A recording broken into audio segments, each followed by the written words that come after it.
A billionaire finds his maid's daughter secretly washing dishes, and he's about to discover the desperate truth she'll do anything to hide. 3 a.m. Billionaire Arthur Coleman, walking his silent halls, finds an unexpected sight in his cavernous kitchen. Claire, a 17-year-old girl, his housekeeper's daughter, is scrubbing a mountain of dinner plates. Her hands are red and raw. Her eyes are wide with terror. She should be in school. Instead, she is here, telling lies to protect a desperate secret. The billionaire, a man who built his fortune reading people, knows this is more than a girl helping her mother. It's a clue to a sacrifice he can't yet understand.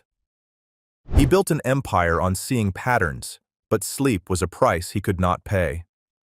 Arthur Coleman found silence to be the loudest sound in his vast, empty mansion tonight. That silence was broken. The great clock in the foyer chimed 3 a.m. The sound was heavy, each chime echoing down the marble hallway. Arthur Coleman stood at the top of the grand staircase, his silk robe pulled tight. He was a man who had built a global shipping empire. He did it by predicting problems. He could see a storm in the South China Sea and know, instantly, which 300 ships needed to change course. He could not, however, predict a solution for his own insomnia. He rubbed his eyes. The house was cold. He was returning from the library, a heavy book on Roman history, unread in his hand. He had tried to read. He had tried to listen to music. He had tried to meditate. But his mind, the asset that built his fortune, would not shut down. That is when he heard it. It was not a dangerous sound. His security was absolute. No one could get onto this property. It was a small sound, a secret sound, the sound of a glass being gently placed on granite. Arthur froze. He listened. The sound came from the ground floor, at the far end of the house, from the main kitchen, the quiet, rhythmic friction of a sponge on a plate. He moved down the hall, his leather slippers silent on the plush runners. He descended the staircase, his mind racing. It was not a thief. A thief would not be washing dishes. It was an employee. But why? At this hour? He pushed open the heavy oak door to the main kitchen. The room was dark, lit only by the small, yellow light above the industrial stove. The kitchen was enormous, designed for catering large parties. It was a cavern of stainless steel and dark wood. There, dwarfed by the counters, was a girl. She was hunched over the deep steel sink, her back to him. She looked small and thin. She was scrubbing a crystal wine glass with a focused, desperate energy. Arthur cleared his throat. The girl gasped, a sharp intake of air. She spun around so fast she fumbled the glass. It slipped from her soapy hands. "Oh!" she cried, lunging for it. She caught it, just barely, her knuckles turning white. Her eyes were wide. She was not just startled. She was terrified. It was a terror that seemed far too large for a simple surprise. "Mr. Coleman," she breathed. He did not recognize her. He had staff, but he rarely saw them. They were managed by his head of staff, George. "Who are you?" His voice was not unkind, but it was the voice of a man used to answers. I'm Claire, sir. Claire Miller." She frantically dried her hands on a dish rag, her eyes darting between him and the door. "I'm Helen's daughter." Helen Miller, his housekeeper. Arthur's mind clicked into place. Helen. A good woman. Reliable, quiet, always professional. Helen had been with him for 5 years. "Claire," Arthur said, stepping fully into the kitchen. He flicked on the main lights. The room flooded with a sterile white glare. The sudden brightness made the girl flinch. He saw her clearly now. She was young, perhaps 17. She had blonde hair, but it was pulled back in a messy, frayed ponytail. Strands of it were stuck to her damp forehead. She was pale. The skin under her eyes was not just shadowed. It was dark, bruised with a profound exhaustion. She looked like a soldier who had been on the front lines for weeks. "What are you doing here at this hour?" Arthur asked, his voice softer now. "Where is your mother?" "She's sick, sir," Claire said. The words came out too fast, too rehearsed. "Just a bad cold. She felt terrible. She was so worried about the dishes from your party. I told her I'd take care of it so she could rest." Arthur's eyes drifted from the girl to the sink. It was piled high. The remains of his 30-person dinner party. Plates, pans, platters, dozens of glasses. It was a catering-level mess. It was work for 3 people, not 1 child. "A bad cold," Arthur repeated. He looked back at her. His mind was analyzing the lie. It was a bad lie. A child her age should be sleeping. "And she sent you," he said, "at 3 o'clock in the morning to do her work?"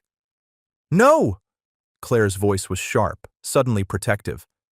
The terror was replaced by a flash of anger. "She didn't send me. She doesn't know I'm here. I let myself in. I have a key. I help her on weekends. Sometimes I know her routine. I wanted to get it done before she woke up, so she wouldn't worry."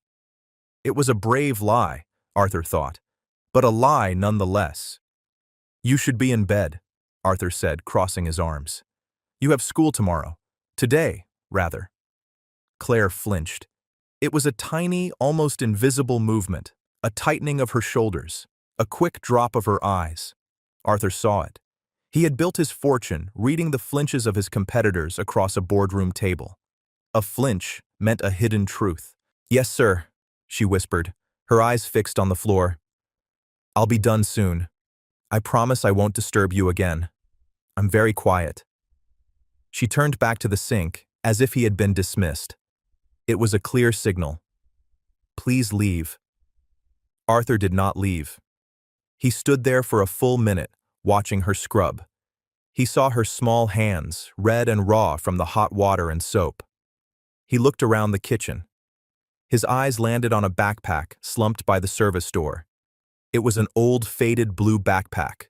The zippers were strained. It looked heavy. Dangling from the main zipper was a bright, blue and gold honor cord. Arthur's eyes narrowed. He knew that cord. It was the kind valedictorians wore at graduation. Next to it, tucked into the side mesh pocket, was a small, framed photo. It was old. A young woman and a man in a crisp army uniform. Arthur looked at the girl. He looked at the mountain of dishes. He looked at the honor cord. The honor cord. The 3 a.m. dishwashing. The lie. The exhaustion. These pieces did not fit. They were a broken pattern, and Arthur Coleman hated broken patterns. "Leave the dishes," Arthur said. Claire stopped, her hands frozen in the soapy water. "Sir?" "Leave them. Go home. Get some sleep." "But my mom, she'll be so upset if they aren't done. She'll get in trouble." "I will handle your mother," Arthur said. His tone was not harsh, but it left no room for argument. "Go home, Claire." She hesitated. Her shoulders slumped. It was not just relief, it was defeat. As if she had failed her mission. "Yes, sir. Thank you, sir." She quickly pulled off the heavy, wet apron. She grabbed her backpack, slung it over one shoulder, and slipped out the service door into the pre-dawn darkness. Arthur stood alone in the massive, silent kitchen. The silence rushed back in, but now it was filled with questions. He looked at the honor cord in his mind's eye, a valedictorian. He looked at the sink, a dishwasher. He went to his study. He did not try to sleep. He sat in his leather chair, watching the black sky turn to gray. He was waiting. At 7 a.m., he picked up his phone. "George," he said when his head of staff answered. George Shaw was a man who had been with him for 20 years. He was precise, efficient, and discreet. "Mr. Coleman, you're up early." "I have 2 tasks for you, George. First, our housekeeper, Helen Miller. What is her situation?" There was a pause. Arthur could hear the faint click of a keyboard. "Mrs. Miller," George said, his voice careful. "She has been inconsistent, sir. Many sick days in the last 2 months. I was actually preparing a file to discuss her dismissal." Hold that file, Arthur ordered. The words came out like cold steel. Second, her daughter, a girl named Claire, about 17. She's a senior in high school. I want to know everything. The school, her grades, her attendance. Sir? George's confusion was plain. This was not a typical request. The girl was here at 3 a.m., George washing the dishes from my party. She looked broken, and she was carrying a valedictorian's honor cord. It doesn't add up. I want to know why. At once, sir. One more thing, George. The girl's backpack. It had a photo. A soldier. Army uniform. 101st Airborne, I think. Find out who he is. Arthur spent the day in a fog. He had meetings about fuel costs and shipping routes. He spoke to executives in Hong Kong and London. But his mind was in the kitchen. He saw the girl's terrified eyes. He saw the honor cord. At 4 p.m., George Shaw appeared at his study door. He held a thin manila folder. Frank never looked ruffled, but today he looked somber. He looked shaken. Sir.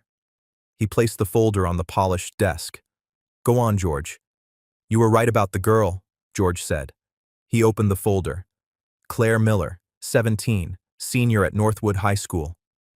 He slid a piece of paper across the desk. It was a printout from the school's website, a beaming photo of Claire holding a certificate. She's not just a good student, sir. She's the county valedictorian. 4.0 GPA. Full academic scholarship to Georgetown University, pending graduation. 2 weeks ago, she was named a U.S. Presidential Scholar, one of the top 160 students in the entire nation. Arthur stared at the paper. A presidential scholar throwing away her future to wash my dishes. That, sir, George said quietly, is the problem. He slid a second paper over. It was a formal attendance report from the school district. I spoke with the principal at Northwood High. She was very emotional. As of 25 days ago, Claire Miller stopped attending school. She has been marked for truancy. The principal is heartbroken. She said she's been calling the mother, Helen, but the number is disconnected. 25 days, Arthur whispered. The timeline clicked. The pattern was forming. Yes, sir.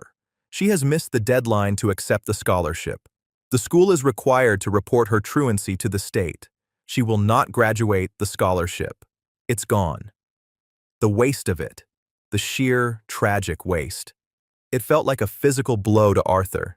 This was worse than a girl skipping school. This was a bright light being snuffed out.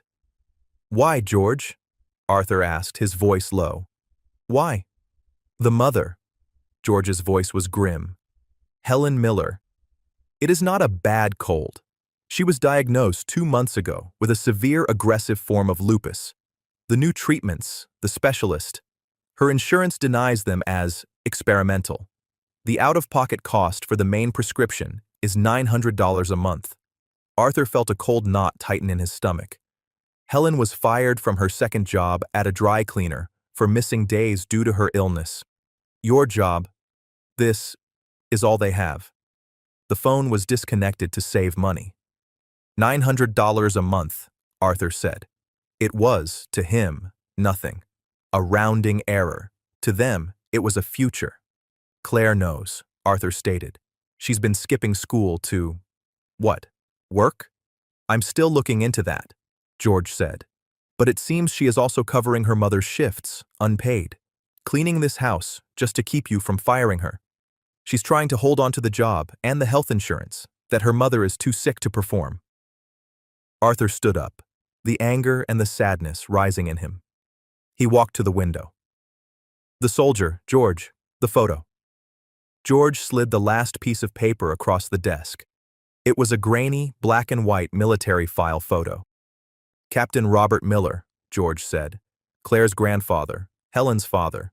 Baker Company, 101st Airborne Division, served 2 tours, highly decorated, passed away in 2010. Arthur looked at the name, and then his blood ran cold. Baker Company. He turned from the window, He walked to a framed photo on his bookshelf. It was a photo he had not truly looked at in years. A group of young men in fatigues, smiling in a dusty foreign jungle. "My brother," Arthur said, his voice barely a whisper. "My older brother Thomas. He was in Baker Company. He didn't come home." Arthur looked at George, his eyes clear and hard as ice. "This is not an employee, George. This is family." "Sir?" "Get me their address," Arthur said, his voice low and dangerous. "And find out where Claire Miller is right now." The address was a gray, worn-down apartment complex in a part of town Arthur hadn't seen in 40 years. He drove himself in his modest sedan, not the Rolls-Royce. He felt the need to be invisible. The building smelled of boiled cabbage and old carpet. He walked up 3 flights of stairs. The concrete was cracked. He knocked on 3B. He heard a slow, painful shuffling. The door opened a crack, held by a chain. An eye peered out. "Susan?" Arthur said gently. The door slammed shut. He heard a muffled sob, then the rattling of the chain. The door opened. The woman who stood before him was a ghost. She was a decade younger than Arthur, but she looked 20 years older. Her hands were swollen into claws. Her face was gray with pain. She leaned heavily on a metal walker. This was not the neat, capable woman who managed his home. "Mr. Coleman," she gasped, her voice thick with shame. I was going to call. I've been—" "Helen," Arthur said, stopping her. "I came to see you." He stepped into the tiny, bare apartment. It was spotless, but it was cold. A single, small electric heater glowed weakly in the corner. "I saw Claire last night," he said. Helen's face crumpled. She sank onto the worn sofa. "Oh God, she promised. I told her not to. I told her I can still work. I just needed a few days." "Helen, why didn't you tell me you were sick?" "And say what?" she whispered, tears rolling down her pale cheeks. "That I can't do my job, that you should fire me. This job, it's all we have. The insurance, it pays for the basic doctor visits. It's everything." "The scholarship," Arthur said, his voice quiet. Helen's head snapped up. Her eyes were wide with a new, sharper pain. "The presidential scholarship, Helen Georgetown. I know." Susan let out a sound. It was not a cry. It was a wail of pure, unfiltered despair from the bottom of her soul. I found the letter," she sobbed. "The one from the White House. I found it in the trash can. In the trash. I asked her, and she looked at me with those empty, tired eyes. And she said, 'What's a scholarship, Mom? Does it pay for your medicine? Does it keep the lights on?'"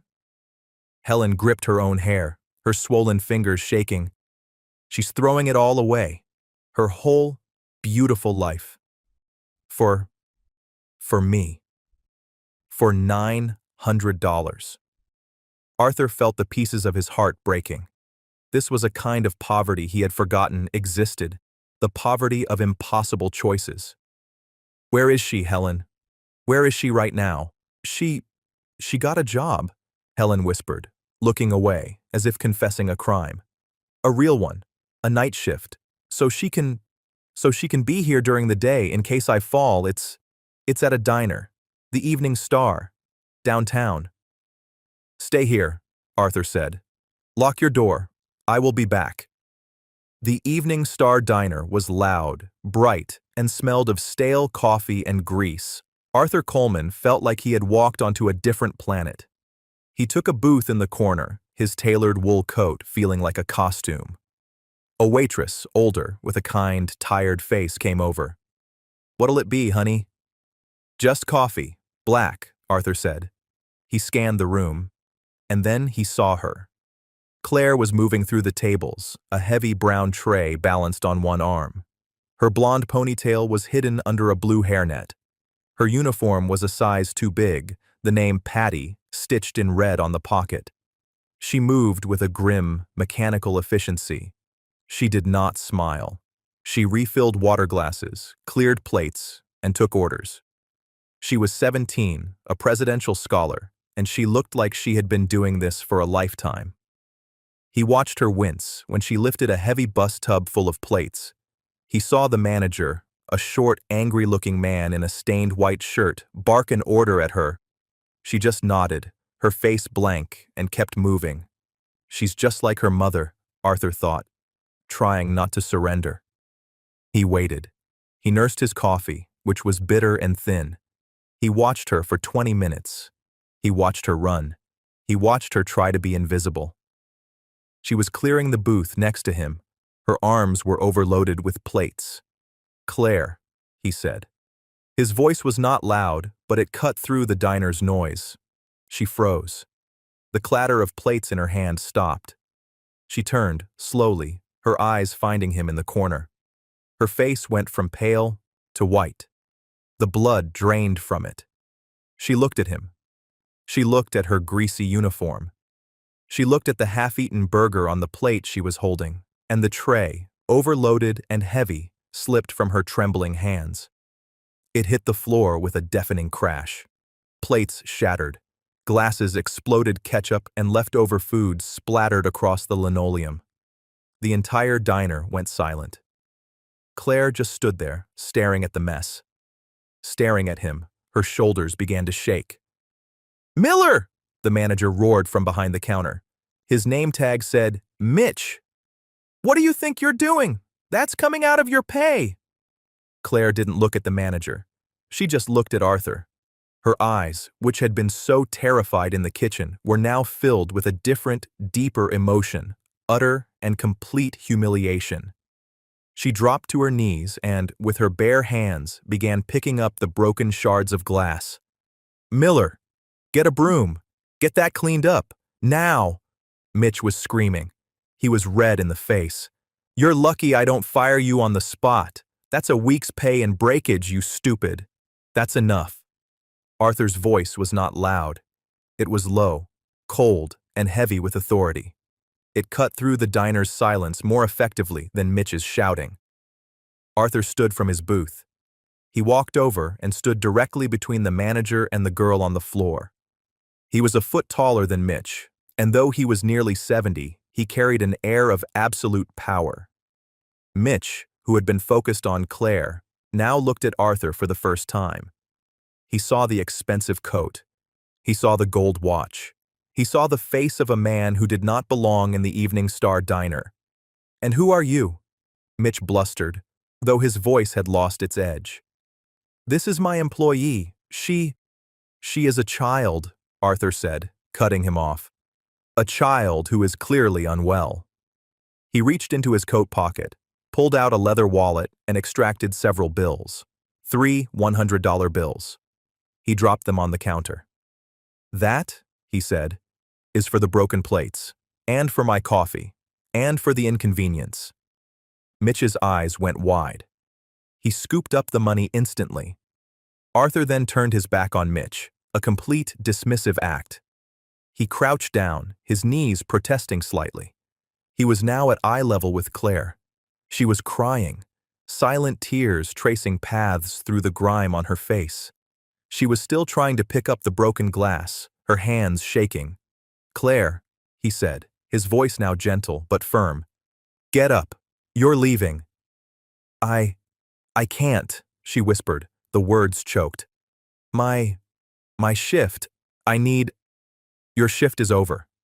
He offered his hand. It was a clean, steady hand, a hand that signed billion-dollar contracts. She stared at it for a moment.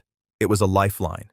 Slowly, trembling, she put her small, greasy hand into his. Arthur pulled her to her feet as if she weighed nothing. He did not let go. He kept her hand in his and turned her toward the door, shielding her from the stares of the other patrons. "Wait!" Mitch called out, suddenly realizing he was losing an employee, even one he mistreated. "You can't just— She has to—" Arthur paused at the door. He looked back at Mitch. "She's finished," he said. And the way he said it, Mitch knew it was true. Arthur Coleman pushed open the glass door and guided Claire Miller out into the cold night air, leaving the shattered plates and the smell of fried onions behind. The car was a cocoon of silence. It was a dark, heavy sedan, not one of Arthur's flashier models. It smelled of old leather and, faintly, of his pipe tobacco. It was warm. The heated seats hummed gently against Claire's back, but she was so cold she couldn't feel it. She sat rigid, her hands clasped in her lap, still grimy from the diner floor. She stared straight ahead at the dashboard clock. 11:47 p.m. She had not said a word since he put her in the car. She was vibrating with a silent, terrible shame. He had seen her at her lowest. He had seen her fail. Arthur drove carefully, his large hands resting lightly on the wheel. He did not turn on the radio. The only sound was the thump-thump of the wipers clearing a light mist from the windshield. He glanced at her. She was just an outline in the dark, her face turned away. "Your hands," he said, his voice quiet. "Are they cut?" Claire flinched, startled by the sound. "What?" "The glass. Are you cut?" She slowly unclenched her fists and looked down. She hadn't felt it. There was a small, dark line of blood across her right palm. I don't know. It's fine." Arthur sighed. He pulled the car over to the curb on a quiet, tree-lined street. He put the car in park and turned on the interior light. It was a soft, yellow light, like a reading lamp. In it, he saw her. Her face was smudged with dirt. Her hair was matted where the hairnet had been. The small cut on her hand was welling up with blood. She looked at him, her eyes wide. "What are you doing?" "This will sting," he said. He did not answer her question. He reached into the glove compartment. His car was, like his life, organized. He pulled out a small, black first aid kit. He opened it, took out an antiseptic wipe and a bandage. "Give me your hand," he commanded. "No, it's fine, really. I'm getting grease on your car." She tried to hide her hands under her legs. "Claire." His voice was gentle, but it held the same steel as it had in the diner. "Give me your hand." She hesitated, then slowly, reluctantly, held out her trembling hand. He took it. His own hand was warm and surprisingly soft, but his grip was firm. He held her small, chapped hand in his. He carefully blotted the blood, then opened the wipe. She hissed as the alcohol touched the cut. "I told you," he said, his eyes on his work. "A small price. My brother Thomas always said that a little sting now is better than a lot of pain later." He worked with a precise, almost tender care. He cleaned the cut, then wrapped the bandage around her palm. His movements were not rushed. She watched him, her breath caught in her chest. This was Arthur Coleman, a man who moved markets, a man who owned half the city, and he was sitting in a parked car, bandaging her hand like a father. The absurdity of it, the kindness of it, broke through her shame. A single hot tear spilled over and ran down her cheek. Then another. He finished with the bandage and handed her a clean, folded handkerchief from his coat pocket. "For your face," he said, not looking at her. He put the car back in gear and pulled out into the street. She wiped her face. "Thank you," she whispered. The words were small and hoarse. "You're welcome," he said. They drove in silence for another few blocks. "Georgetown," he said. "Sir? That's the plan, isn't it? Or it was Georgetown University. Why?" She stared at the handkerchief in her lap. I like history and the government. I thought I could work in the State Department or something." "You want to serve?" he said. It wasn't a question. "Yes." "A noble goal," he said. "Difficult to achieve if you are not in fact in school." Her shame returned, hot and sharp. "You don't understand." "Then make me understand, Claire," he said, his voice reasonable. "I see a young woman, a U.S. presidential scholar, the valedictorian of her class. She has a full scholarship to a fine university, and she throws it all in the trash. I didn't throw it away, she snapped, her voice breaking. The anger she felt at the world, at the unfairness of it, all came rushing out. I didn't. What was I supposed to do? She was crying openly now, the sobs she had held back in the diner finally shaking her. What choice did I have? I came home from school. I'd just gotten the letter, the one from the White House. I was so happy. I ran inside, and Mom was on the floor. She couldn't get up. She was in so much pain, she couldn't even cry. Arthur listened. His knuckles were white on the steering wheel. The doctor said, lupus. He said her old medicine wasn't working. He said she needed a new one. A specialist. And the insurance? It doesn't pay its $900 every month, just for the pills. That's not even the doctor. Or the tests. She wiped her nose with his handkerchief, past caring about appearances. She lost her other job. This job at your house. It's all we have. I saw her trying to scrub the floors, and she just cried because her hands were too swollen. She was going to get fired. We were going to lose the apartment. We were going to lose everything.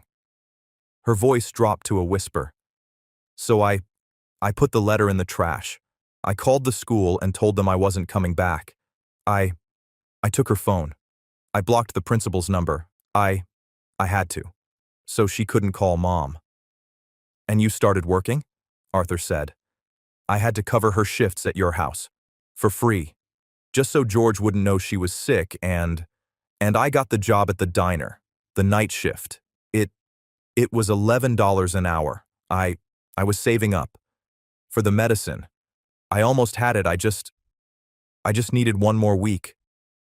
She was spent. The confession left her hollow. She leaned her head against the cool glass of the window. I hate it, she whispered. I hate it, but I love my mom. I couldn't go to history class. I couldn't write papers on policy while my mom was disappearing. What's a scholarship if I lose my mom? Arthur was silent. He drove. He was processing. This was not a girl skipping school. This was a soldier. A soldier making a tactical, terrible choice. A soldier on a losing front. He pulled up in front of her gray apartment building, the same one he had visited that afternoon. You are very much like your mother, he said. What? She lied to me too, he said, turning to her. She tried to hide her illness, to protect her job, to protect you. You lied to me, to protect her. You're a family of terrible liars, and you are both very, very bad at it. A small, watery smile almost touched her lips. You're also both very proud, he said, and your pride is costing you your future. It's costing your mother her health. It's our problem, sir. I'll pay you back. For the plates. I don't know how. Stop talking about the plates, he said, annoyance in his voice. The plates do not matter. The diner does not matter. The $900 does not matter. It matters to us. It does not matter, he repeated, and this time his voice was absolute. Get out of the car. We are going to see your mother. The walk up the 3 flights of stairs was different this time. Claire was in front, her shoulders slumped in defeat. Arthur was behind, a steady, implacable presence. Claire fumbled with the key, her bandaged hand making it difficult. She finally got the door open. The apartment was dark, lit only by the same weak electric heater. Helen was sitting on the sofa, wrapped in a thin blanket, her face a mask of pure terror. She had clearly been waiting by the door, imagining every possible terrible outcome. When she saw Claire, in the dirty diner uniform, she gasped, Claire! Oh, baby, what happened? Are you hurt? Then she saw Arthur Coleman filling the doorway behind her. Helen's face went from fear to a deep, profound shame. She tried to stand, to be the housekeeper, but her legs were too weak. She sank back down. Mr. Coleman, she whispered. her voice cracking. I I don't know what to say. She, she, she has been working a night shift at a diner, Arthur said, stepping into the small room, to pay for your medicine, the medicine you didn't tell me you needed. The truth hung in the cold air, stark and ugly. Helen looked at Claire.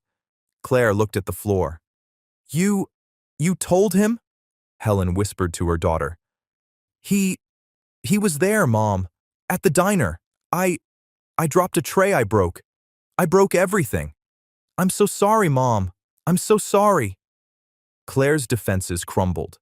She rushed to the sofa and collapsed, burying her head in her mother's lap, sobbing. Helen wrapped her arms around her daughter, her own swollen, painful hands stroking her hair. She looked up at Arthur, who stood over them like a judge. Please, Helen begged, tears streaming down her face. Please don't punish her. It's my fault. All of it. I got sick. I couldn't. I'm so sorry. I'll pay for whatever she broke. I'll work for free. Just, please, don't call the police. Don't hurt my daughter.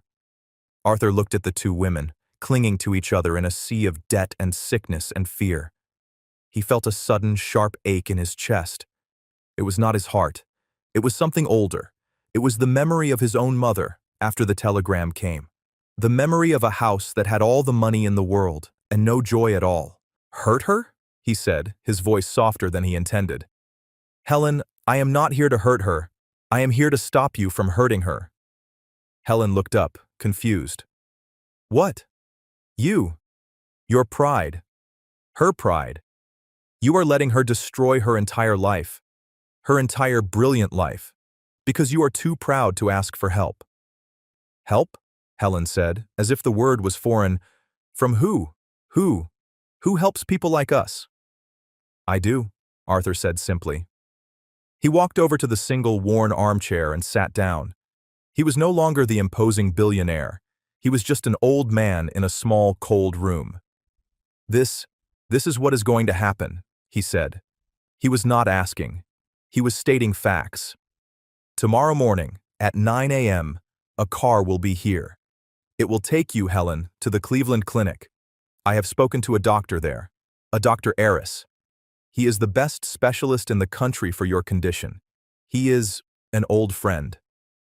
Helen was staring at him, her mouth open. I can't. The cost. I can't. You will not be discussing costs, Arthur said. You will be discussing your health. All of it. The transportation, the treatment, the medicine is handled. It is paid for. But why? He held up a hand. I am not finished. Claire. Claire lifted her tear-stained face from her mother's lap. My assistant, George, will be at Northwood High School at 8 a.m. He will be meeting with your principal. He will explain the family emergency that caused your absence. He will explain that you will be taking your final exams. You will graduate. Your truancy record will be corrected. Claire's eyes were wide. But the scholarship, I missed the deadline. It's gone. Deadlines, Arthur said, a rare, thin smile touching his lips, are often just suggestions for people who are not persuasive. George is very, very persuasive. He will be speaking with the admissions board at Georgetown this evening. You will accept your scholarship. You will go to Washington in the fall. That is final. The room was silent. Helen and Claire just stared at him. They were in shock. He had, in 2 minutes, solved problems that had been crushing them for months. Helen was the first to speak. Her voice was a fragile whisper. Mr. Coleman, why? This is charity. We can't accept. It's too much. Arthur leaned forward. The weariness of his 3 a.m. insomnia was back.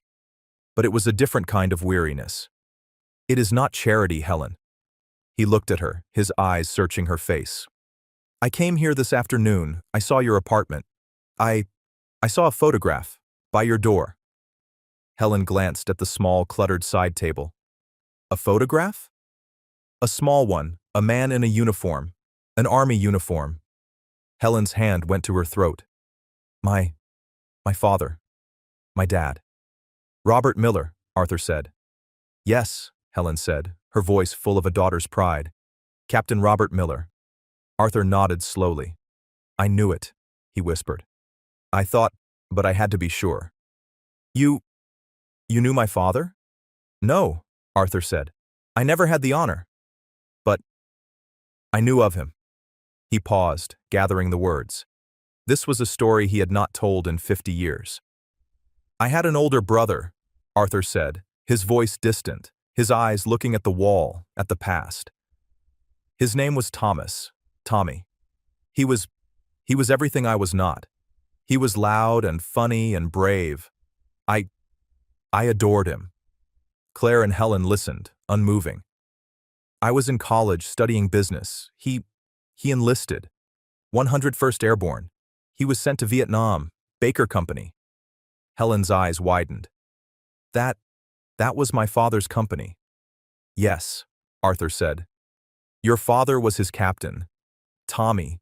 He didn't come home. He was 20 years old. It destroyed my mother. It broke our family. He looked down at his own hands, the hands that had built an empire. After it happened, my mother, she just faded. But then, a letter came. It was from a Captain Robert Miller, from your father. He wrote about Tommy. He said my brother was brave. He told a story about how my brother had saved 2 other men. He told my mother that Tommy wasn't alone, that he held his hand. He told her he was proud to have served with him. Arthur had to stop. He cleared his throat. He wrote 3 letters, Helen, to a woman he had never met, about a boy she had lost. Those letters, they were the only thing that kept my mother alive. They were a gift of peace. He gave my brother back to us. He reached into his breast pocket and pulled out his wallet. From a worn, hidden fold, he took out a small, square piece of paper. It was old, cracked at the folds. It was a photograph, the same one from his bookshelf, a group of young men in the jungle. He handed it to Helen. She took it with a shaking hand. She saw a group of tired, smiling boys, and in the center, a young man with a kind, strong face, and next to him, a taller, grinning boy with his arm slung over his shoulder. That's my father, Helen whispered, her finger tracing the face. And that, Arthur said, pointing to the grinning boy, is my brother, Tommy. Claire leaned in, her eyes wide. She saw her grandfather, young and vital, a man she had only known as an old, quiet man who smelled of tobacco. Your father, Arthur said, his voice thick with emotion, left no one behind, not his men, not even their memory. He looked at Claire. He saw her pale, exhausted face. He saw her honor cord. He saw her grandfather's eyes. I have been a very, very wealthy man for a very long time, Arthur said. But I have always, always carried a debt I could not pay, a debt to your father for his kindness, for his honor. He stood up. This is not charity. This is family. This is a debt, 50 years overdue. Your grandfather saved my family, Helen now. You will let me help his. Arthur looked at his watch. It was past midnight. A car will be here for you at 9 a.m., Helen, he repeated, his voice gentle but firm. Please, be ready. Dr. Aris's team will be waiting. Helen just nodded, her eyes still fixed on the old photograph in her hand. Claire, he said. She looked up, her face red and swollen. I expect you at your school at 8:30 a.m. My assistant, George, will meet you. You will go in, you will talk to your principal, and you will arrange to take your final tests. Yes, sir, she whispered. Good. He moved to the door, then paused. And George has also been instructed to have your utilities reconnected and to arrange a delivery from a grocer. You cannot move forward if you are cold and hungry." He looked back at Helen. "He left no one behind, Helen," Arthur said quietly. "It's time his family was treated the same way." He left. The door clicked shut. For a full minute, mother and daughter did not move. Then, Helen let out a long, shuddering breath, a sound that was half sob, half laugh. Claire rushed to the small kitchen, her body finally giving in to the stress of the night. When she was done, shaking, Helen was there, leaning on her walker, holding a glass of water. "Mom," Claire whispered, her throat raw. Is this real?" Helen looked around the tiny, cold apartment. She looked at the disconnection notices, at her daughter's ruined diner uniform. Then, she looked at the 50-year-old photograph in her hand. "I think so, baby," Helen said, her voice shaking. I think your grandfather just saved us." The next 2 weeks were a blur. It was like watching a life be rebuilt by an invisible, efficient crew. At 8:30 a.m., a trembling Claire met George Shaw at Northwood High. He was a man in a simple, perfect suit. He was calm, professional, and handled everything. The principal, Mrs. DeWitt, rushed out of her office, her face a mixture of worry and relief. "Claire? Oh, my dear, we were so worried." "It was a family medical emergency, Mrs. DeWitt," George said smoothly, handing her a folder. "Claire has been acting as her mother's primary caregiver. Here is the documentation from the Cleveland Clinic." The principal's eyes scanned the letters.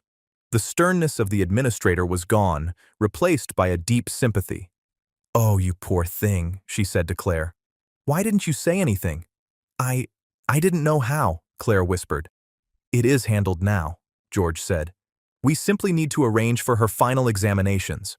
"Of course, yes, anything." While Claire was at school, a different car arrived for Helen. She was terrified, but at the Cleveland Clinic, nurses were waiting. They knew her name. Dr. Aris, a kind man with warm eyes, sat with her for an hour. "We are going to make this better," he said. "Your job is to rest." For the first time in a year, Helen Miller slept without pain and without fear. Back at the apartment, the power came on. The gas heater clicked to life, flooding the rooms with warmth. A grocery service arrived with boxes of food, real food. Claire sat at her small desk, her old textbooks open. She studied. She took her exams. The words on the page were no longer a reminder of a life she had lost. They were a map. The day of graduation was bright and hot. The high school football field was filled with folding chairs. Claire sat on the stage. In her blue cap and gown, the blue and gold honor cord was draped around her neck. She looked out at the crowd. In the third row, she found them. Her mother was in a wheelchair, but she was not the gray, broken woman from the apartment. The swelling in her hands was down. Her hair was done. She was smiling, her eyes shining with a pride so fierce Claire could feel it from the stage. Next to her, in a simple gray suit, sat Arthur Coleman. He did not look like a billionaire. He looked like a grandfather. He caught Claire's eye. He did not smile. He simply nodded. A gesture of respect. "Your day." When her name was called, valedictorian Claire Miller, the applause was loud. She walked to the podium. She unfolded her speech. She looked at her notes, and then she looked past them, at her mother, and at Arthur. She folded the paper and put it down. "Good morning," she said. Her voice was clear, and it did not shake.